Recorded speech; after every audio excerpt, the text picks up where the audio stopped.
आज हम विधानसभा 288 कैसरगंज में मौजूद हैं। हमारे बीच में मसूद आलम खां जो सपा संभावित प्रत्याशी हैं वो इस क्षेत्र में काफ़ी भ्रमण कर रहे हैं। आइए ज़रा हम चुनाव का मुद्दे के हाल पर बात करते हैं। सर, आज आप कई महीनों से यहाँ पर भ्रमण कर रहे हैं कैसरगंज विधानसभा क्षेत्र। सबसे पहले हमारा क्वेश्चन तो ये है कि आप गोंडा क्षेत्र छोड़कर आप कैसरगंज विधानसभा क्यों चुने? देखिए, जाहिर सी बात यह है कि कैसरगंज और कटरा विधानसभा की सीमाएं लगी हुई हैं। सरजू नदी के उस पार कटरा विधानसभा है, इधर कैसरगंज है। हमारा जो हल्दरमो ब्लॉक है, जहाँ से मैं 10 साल ब्लॉक प्रमुख रहा हूँ अभी, उसकी सीमा भी कैसरगंज से मिलती हुई है। मैं बहुजन समाज पार्टी में था, विधानसभा का चुनाव लड़ा, बहुत चंद वोटों से हारा हुआ था। अभी 29 दिसंबर को मैंने माननीय राष्ट्रीय अध्यक्ष अखिलेश यादव जी के समक्ष अपनी पार्टी ज्वाइनिंग की थी। तो वहाँ से बैजनाथ दुबे जी समाजवादी पार्टी के उम्मीदवार थे, पूर्व विधायक के चुनाव लड़ रहे थे। तो जाहिर सी बात है, राष्ट्रीय अध्यक्ष जी ने हमसे कहा कि एक सीटों पर दोनों लोगों को एक अलग कहीं शिफ्ट होना होगा। तो मुझसे मेरी चॉइस पूछी गई कि आप कहाँ लड़ना चाहेंगे। राष्ट्रीय अध्यक्ष जी ने मुझसे पूछा, मैंने कहा कैसरगंज में, क्योंकि 20 सालों से मुझे मालूम था यहाँ समाजवादी पार्टी नहीं जीत पाई है जिस भी कारण से, लेकिन यहाँ के समाजवादी पार्टी को जीतना चाहिए था। यहाँ हमारे और हमारे तमाम लोगों की रिश्तेदारियाँ थी, हमारा एक यहाँ पर काफ़ी लोगों से जान पहचान थी, काफ़ी लोगों से मिलने का होता था। तो लोग मुझे पहले से भी कह रहे थे कि आप कैसरगंज आइए। मैं पिछले कई महीनों से कैसरगंज में घूम रहा हूँ। राष्ट्रीय अध्यक्ष जी ने मुझसे कहा कि आप जाइए, आपको वहाँ चुनाव लड़ना है। उन्होंने सीधे मुझे आशीर्वाद दे दिया है, हम उनके आशीर्वाद पर यहाँ चुनाव लड़ रहे हैं और बहुत ही जनता का मुझे आशीर्वाद मिल रहा है, समर्थन मिल रहा है और कार्यकर्ताओं में तो बेहद खुशी है।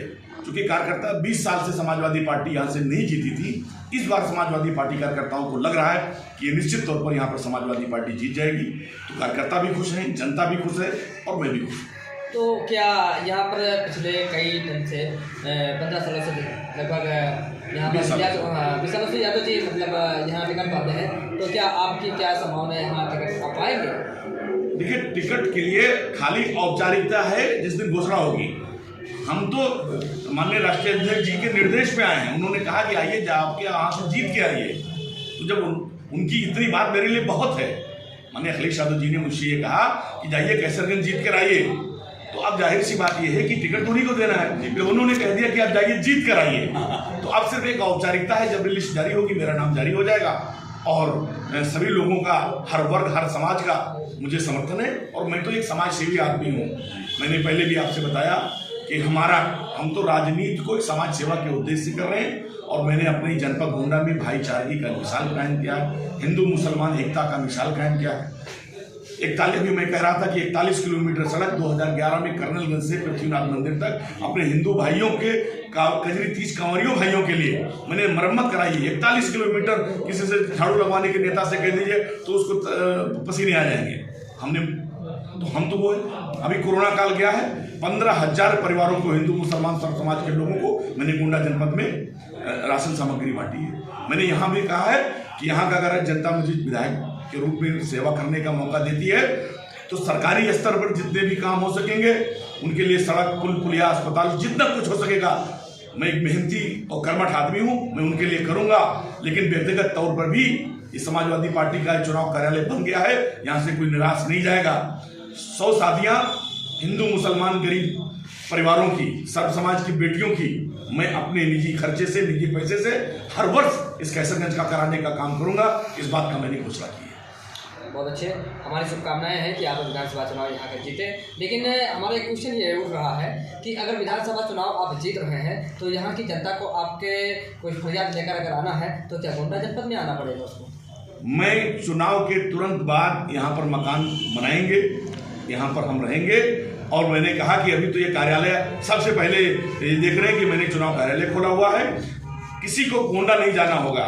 मैंने इसी कैसरगंज में मकान बनेंगे, सारे लोगों को यहीं पर उनकी समस्याओं का निदान होगा, उनसे यही मुलाकात होगी और सबसे हम यहीं मिलेंगे और ये रहकर मिलेंगे। वर्तमान सरकार के विकास के बारे में आपकी क्या राय है? वर्तमान सरकार से विकास से कोई लेने देना नहीं है। इसने तो 5 साल सिर्फ अखिलेश यादव जी का किए हुए कार्यों का फीता काटा है। इसने अपने स्तर पर कोई एक काम किया हो, जो इन्होंने शिलान्यास किया हो, इसका इन्होंने फीता काटा हो, हम मीडिया बंधु है, बता दीजिए। इन्होंने पूर्वांचल अखिलेश जी ने चलाया, जितने जो भी इन्होंने मेट्रो अखिलेश जी ने चलाया, जितनी भी आप योजनाएं परियोजनाएं हैं वो अखिलेश जी की थी, इन्होंने तो कुछ किया नहीं।